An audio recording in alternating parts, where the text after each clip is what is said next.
साथियों, बीजेपी के सरकार के प्रयासों से ही दुर्गा पूजा को यूनेस्को ने कल्चरल हेरिटेज का दर्जा दिया है।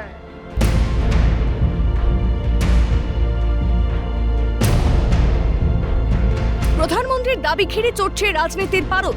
রবিবারের সিঙ্গুরের সভায় প্রধানমন্ত্রীর বক্তব্যের একটা বড় অংশ জুড়ে উঠে এসেছে বাংলা ভাষা, বাংলার উৎসবের জন্য কেন্দ্রের বিজেপি সরকারের কাজ। ধ্রুপদী ভাষা হিসেবে বাংলা ভাষাকে স্বীকৃতি থেকে শুরু করে দুর্গাপুজোকে ইউনেস্কোর স্বীকৃতি, সবকিছুতেই তার নেতৃত্বাধীন কেন্দ্রীয় সরকারের কৃতিত্ব দাবি করেন প্রধানমন্ত্রী। बांग्ला भाषा और साहित्य बहुत ही समृद्ध है, लेकिन बांग्ला भाषा को क्लासिकल लैंग्वेज का दर्जा भी तब मिला जब आपने मुझे आशीर्वाद दिया। साथियों, बीजेपी के सरकार के प्रयासों से ही दुर्गा पूजा को यूनेस्को ने कल्चरल हेरिटेज का दर्जा दिया है। বস্তুত বাংলাকে ধ্রুপদী ভাষার স্বীকৃতি কিংবা দুর্গাপুজোকে ইউনেস্কোর স্বীকৃতি পাওয়ার পর থেকে কৃতিত্বের দাবিতে রাজ্যের শাসক দল তৃণমূল এই ইস্যুতে একাধিকবার কৃতিত্ব দাবি করেছেন খোদ মুখ্যমন্ত্রী।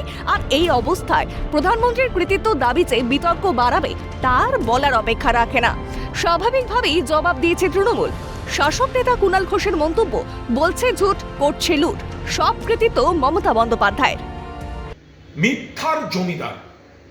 মিথ্যার জমিদারি করে গেলেন এবং ওদের যে ভাষণ, ওনার যে ভাষণ, বলছে ঝুট, করছে লুট। প্রধানমন্ত্রী বলছেন দুর্গোৎসব ইউনেস্কো ওনাদের জন্য নাকি স্বীকৃতি। এ কি পাগল নাকি? মমতা বন্দ্যোপাধ্যায় সে করেছেন এবং ইউনেস্কো স্বীকৃতি সেটাও মমতা বন্দ্যোপাধ্যায়ের নেতৃত্বে রাজ্য সরকার সমস্ত রকম নথিপত্র তৈরি করে এর পূর্ণ কৃতিত্ব মমতা বন্দ্যোপাধ্যায়। রাজনৈতিক মহলের মতে ভোটমুখী বঙ্গে বাংলার দল হিসেবে বিজেপিকে জনমনে প্রতিষ্ঠা করতে চাইছেন প্রধানমন্ত্রী। পাশাপাশি বাঙালি জাতীয়তাবাদকে উস্কে দিতে চাইছে। বাঙালি জাতীয়তাবাদ উস্কে দিতে পারলে ক্ষমতা দখল অনেকাংশেই সহজ হবে।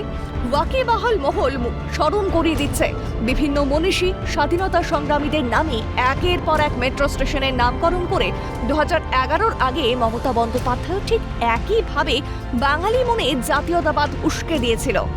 তৃণমূলের দেখানো পথেই হাঁটার চেষ্টা করছে বিজেপিও। আর সেই লক্ষ্যেই প্রধানমন্ত্রীর রবিবারের বক্তব্যে উঠে এসেছে বন্দে মাতরমের স্রষ্টা বঙ্কিমচন্দ্র চট্টোপাধ্যায়, নেতাজি সুভাষচন্দ্র বসুর কথা। संसद में भी विशेष चर्चा करके वंदे मातरम का गौरव गान किया है।